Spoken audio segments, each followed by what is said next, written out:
الحمد للہ رب العالمین والصلاة والسلام علی نبینا محمد وآلہ واصحابہ اجمعین اما بعد۔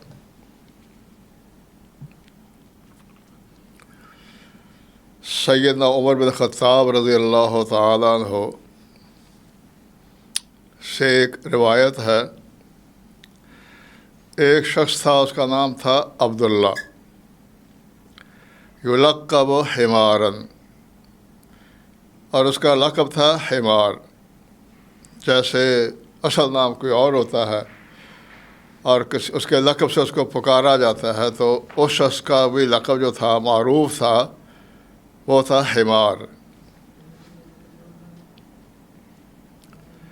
یہ تو ہمارے یہاں ایک تصور ہوتا ہے، اس طرح کے ناموں سے اس کا منفی مفہوم سمجھا جاتا ہے۔ تو یہ جو صفات ہوتی ہیں جانوروں میں، عرب لوگ عام طور پر ان کو ملحوظ رکھ کر اس طرح کے نام رکھ لیتے ہیں۔ اب جیسے کلب ہے تو وہ کتا مشہور ہے وفاداری میں، یہ حمار ہے تو یہ محنت میں، مشقت میں، صبر میں، حوصلے میں۔ تو ان جانوروں کی جو خوبیاں ہوتی ہیں، اوصاف ہوتے ہیں، ان کو مد رکھ کر ہی عربوں میں یہ رواج اس طرح کا۔ یہ حضرت عبداللہ رضی اللہ تعالیٰ عنہ، ان کی طبیعت میں مزاح تھا، یعنی ہنساتے تھے، کوئی اس طرح کی باتیں کر کے لوگوں کو۔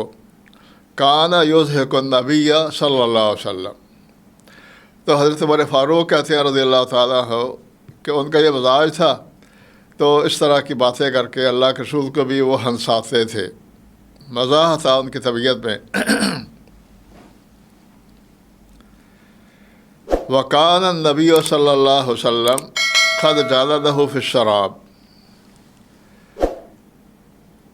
تو ان کو شراب پینے کی عادت تھی حضرت عبداللہ کو، اور ان کو کوڑے بھی لگ چکے تھے، شراب کی حد بھی لگ چکی تھی، اللہ کے رسول نے ان پر شراب کی حد بھی لگائی تھی۔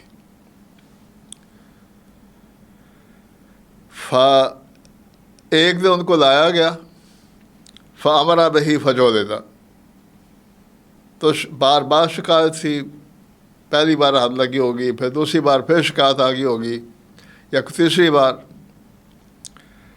تو آپ نے حضرت عبداللہ پر حد قائم کرنے کا حکم دیا کہ کوڑے، جو شراب کی حد ہے 80 کوڑے یا کم از کم 40 کوڑے۔ تو لوگوں میں سے کسی شخص نے کہا کہ اللہ ملعنہ ما اکثر ما یؤتی بہ، کہ اے اللہ اس پر لعنت کر، یہ عجیب آدمی ہے، بار بار اس کی شکایت آتی ہے شراب پینے کی، پھر لایا جاتا ہے، پھر حد لگائی جاتی ہے، پھر لایا جاتا ہے، پھر حد لگائی جاتی ہے۔ اللہ ملعنہ ما اکثر ما یؤتی بہ۔ تو اللہ کے رسول نے صلی اللہ علیہ وسلم فرمایا لا تلعنوہ، اس پر لعنت نہ کرو، فواللہ ما علمت انہ یحب اللہ ورسولہ، فرمایا کہ اللہ کی قسم جہاں تک میرا علم ہے نا، میں اس کے بارے میں جانتا ہوں کہ یہ شخص اللہ اور اس کے رسول سے محبت کرتا ہے۔ کبھی ہم ظاہری طور پر انسان کے گناہ کو دیکھ کر اس کے بارے میں زبان کھول دیتے ہیں، یہ فاسق ہے، یہ فاجر ہے، یہ ایسا ہے، یہ ایسا ہے۔ تو یہ شرابی کہ کبیرہ گناہ شراب پینا، اس کے باوجود بھی آپ نے فرمایا کہ گویا کہ گناہ گار کو برا نہ کہو، گناہ سے نفرت رکھو۔ تو انسان کو چاہیے کہ وہ گناہ سے نفرت کرے، گناہ کو برا جانے، نہ کہ گناہ گار کو۔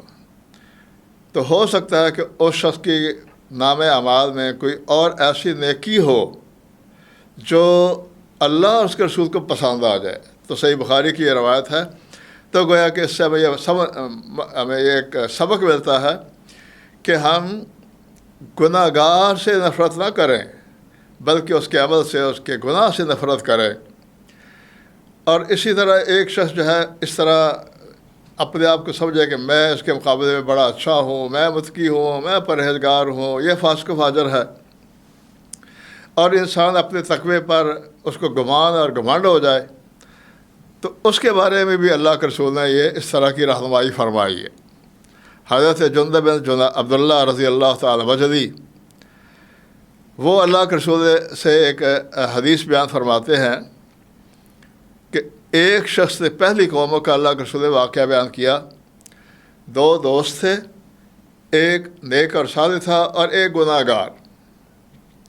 جو نیک اور صالح تھا نا، وہ اپنے ساتھی کو تلقین کرتا رہتا تھا، نصیحت کرتا رہتا تھا۔ تو ایک دن تنگ آ کر اس شخص نے، گناہ گار نے کہا، کیا اللہ نے تجھے مجھ پر داروغہ لگایا ہے؟ تو اب اس صاحب تقوی جو نیک اور صالح تھا نا، اس کو اپنی نیکی پر فخر آ گیا، اپنے تقوی پر ہوا بھر گئی دماغ میں کہ میں نیک ہوں اور یہ گناہ گار ہے۔ تو گویا کہ اس کو اپنے تقوی کا اس کو بخار چڑھ گیا، تاپ چڑھ گیا اس کو نیک اور صالح کو، اور کہنے لگا کہ اللہ کی قسم اللہ اس شخص کو نہیں بخشے گا۔ گناہ گار کے بارے میں اس نے کہہ دی یہ بات، کہنے لگا کہ واللہ لا یغفر لفلان، کہ اللہ کی قسم کہتا ہوں کہ یہ شخص کبھی اللہ اس کو معاف نہیں کرے گا۔ تو اللہ رب العزت نے ارشاد فرمایا کہ من ذا الذی یتعلی علیہ، کون ہے جو مجھ پر قسمیں ڈال رہا ہے، مجھے پابند کر رہا ہے کہ میں نہیں بخشوں گا، یعنی یحلف علیہ، کون ہے مجھ پر قسمیں ڈال رہا ہے کہ اللہ اس کو نہیں بخشے گا۔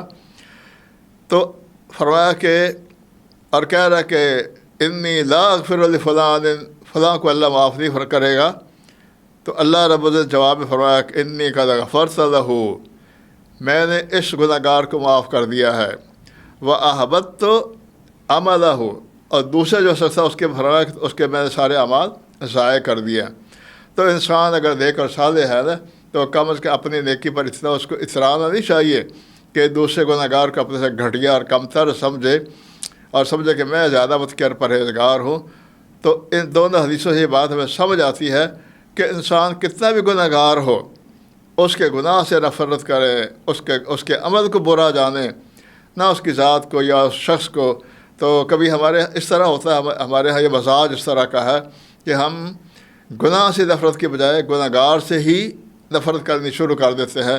اللہ جل شانہ سے دعا کہ اللہ پاک ہم سب کو جو درست ہے، مفہوم ہے قرآن و سنت کا، اس کو سمجھنے کی اور اس پر عمل کرنے کی توفیق دے۔ سبحان ربک رب العزت عما یصفون وسلام علی المرسلین والحمد للہ رب العالمین۔